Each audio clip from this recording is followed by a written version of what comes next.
नमस्कार. आता आपण एम्प्लॉय डाटा तयार केल्यानंतर पोस्ट डाटा कसा तयार करायचा हे बघणार आहोत. मी नितीन मस्के, सहाय्यक निबंधक, मुख्यालय पुणे. आता सर्वप्रथम आपण आपल्या लँडिंग पेजमध्ये अदर सर्व्हिसेस लिहिलेले आहे त्यावर क्लिक करणार आहोत. अदर सर्व्हिसेसमध्ये ऑप्शन्स ओपन होतील, त्यामध्ये PIMS वर क्लिक करणार आहोत. PIMS मध्ये आपण डाव्या बाजूला उजव्या कोपऱ्यात माणसाचं चिन्ह आहे, तिथे पोस्ट ॲडमिन सिलेक्ट करणार आहोत. पोस्ट ॲडमिन आणि या पद्धतीची स्क्रीन ओपन होईल. त्यामध्ये पोस्ट एकेलॉन मध्ये क्लिक करणार आहोत. पोस्ट एकेलॉन मध्ये आपण क्लिक केल्यानंतर डाव्या बाजूला पोस्ट स्ट्रक्चर यावर क्लिक करणार आहोत. पोस्ट स्ट्रक्चरवर क्लिक केल्यानंतर आपण आपलं प्रायमरी ऑर्गनायझेशन, रॅपर ऑर्गनायझेशन आणि ऑर्गनायझेशन युनिट हे सिलेक्ट करणार आहोत. ऑर्गनायझेशन युनिटमध्ये सिलेक्ट करताना आपण ऑफिस ऑफ O-O हे सिलेक्ट करणार आहोत आणि त्यानंतर सर्च करणार आहोत. आणि सर्च केल्यानंतर या पद्धतीनं आपली पदं दिसतील. 1 नंबरला क्लास 1 साहेबांचं पद दिसेल आणि त्याच्याखाली क्लास 2 साहेबांचं पद दिसेल. तर आपण क्लास 1 साहेबांच्या पदापुढे ॲक्शन लिहिले, त्याच्या खाली 4 चौकोन आहेत, त्यात क्लिक करणार आहोत. आणि क्लिक केल्यानंतर या पद्धतीनं एक विंडो ओपन होते. त्या विंडोमध्ये त्या क्लास 1 साहेबांच्या पदापुढं जे ॲरोचं चिन्ह आहे त्यावर आपण क्लिक करणार आहोत. आणि त्यानंतर क्लास 2 साहेबांचं पद हे ओपन होईल. तर क्लास 2 साहेबांच्या पदामध्ये आपण त्यांच्या पदापुढील जो ॲरो आहे त्यावर क्लिक करतो. तर क्लिक केल्यानंतर कुठलेही पद ओपन होणार नाही आहे, म्हणजे त्या पलीकडे कुठलेही पद तयार करण्यात आलेलं नाही आहे. तर अशा वेळेस आपण त्याच्या खालील पद हे तयार करणार आहे. यासाठी आपल्या ऑफिसचं स्ट्रक्चर एका कागदावर लिहून घ्या.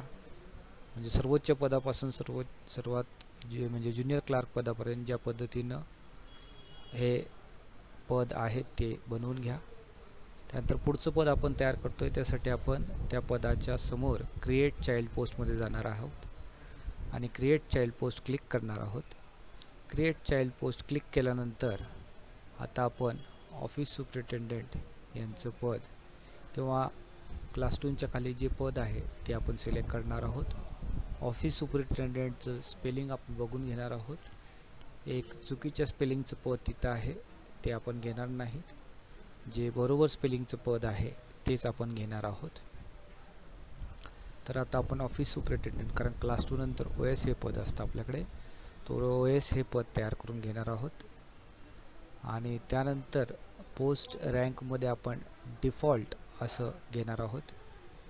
आणि पोस्ट कॅटेगरीमध्ये आपण जर ती हार्ड एरिया पोस्ट असेल तर hard area, otherwise soft area post म्हणून घेणार आहोत. आणि त्यानंतर तुमच्या EMD शीटला ज्यावेळेस मंजुरी मिळाली ती तारीख आपण येथे घेणार आहोत. EMD शीटला मंजुरी मिळाली ती तारीख आपण येथे घेणार आहोत आणि त्यानंतर सेव्ह असं करणार आहोत व तारीख झाल्यानंतर आपण सेव्ह करणार आहोत. आणि सेव्ह केल्यानंतर OS हे पद आपल्या ऑफिस स्ट्रक्चरमध्ये तयार होणार आहे. आणि या पद्धतीने आता आपण बघतोय की OS हे पद हे तयार झालेले आहे. आता याच्या अगोदर आपण बघितलं तर त्यावेळेस पद दिसत नव्हतं, आता OS हे पद तयार झालेलं आहे.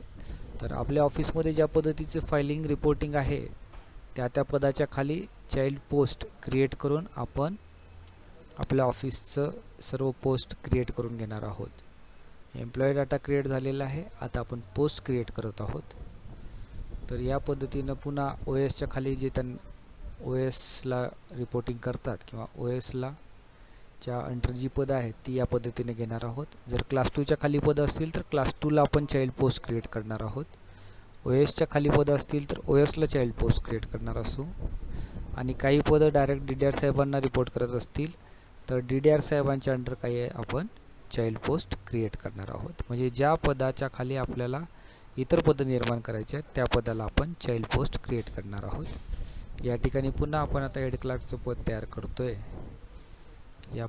आणि पहिल्या 3 ह्याच्यामध्ये आपण कुठलाही बदल करत नाही, पहिल्या 3 ह्याच्यामध्ये करत नाही, जे डिफॉल्ट आहे ते.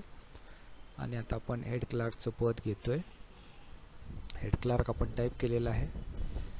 त्यानंतर पोस्ट रँक डिफॉल्ट घेतोय, सॉफ्ट एरिया पोस्ट आहे. ई ऑफिसला किंवा EMD शीटला मंजुरी मिळाली ती तारीख घेतोय आणि येस म्हणतोय. इज ॲक्टिव्हला आपण येस म्हणणार आहे. इज पोस्ट सँक्शनमध्ये येस किंवा नो आपण काही म्हणणार नाही आहे. इज पोस्ट सँक्शनमध्ये आपण येस किंवा नो काहीच म्हणणार नाही आहे. आणि त्यानंतर आपण सेव्ह करणार आहे. या पद्धतीनं आपण सर्व पदे तयार करून घेणार आहोत. आणि सर्व पदं तयार केल्यानंतर या पद्धतीनं आपलं स्ट्रक्चर दिसणार आहे. या पद्धतीने आपली सर्व पदांचं स्ट्रक्चर दिसून येणार आहे. आता हे आपलं स्ट्रक्चर बरोबर आहे का नाही हे तपासण्यासाठी पोस्ट इकेलॉनच्या खाली पोस्ट डिटेल ट्री आहे. पोस्ट डिटेल ट्रीवर आपण जाणार आहोत. आपलं primary organization, wrapper organization unit select करणार आहोत आणि तिथं DDR साहेबांचं पद घेणार आहोत. DDR साहेबांचं पद घेतल्यानंतर शो म्हणणार आहोत. शो म्हणल्यानंतर आपल्याला सर्व पदे दिसणार आहेत. ठीक आहे. आणि आपल्याला बघायचं आहे की आपण जे केलेलं जो डाटा आहे तो बरोबर आहे किंवा नाही. आपलं पोस्ट स्ट्रक्चर इथं दिसून येईल. ऑफिसचं स्ट्रक्चर बरोबर आहे का, फायलींचा प्रवास ज्या पद्धतीनं होतं त्या पद्धतीनं ते बरोबर आहे का हे आपण तपासणार आहोत. धन्यवाद.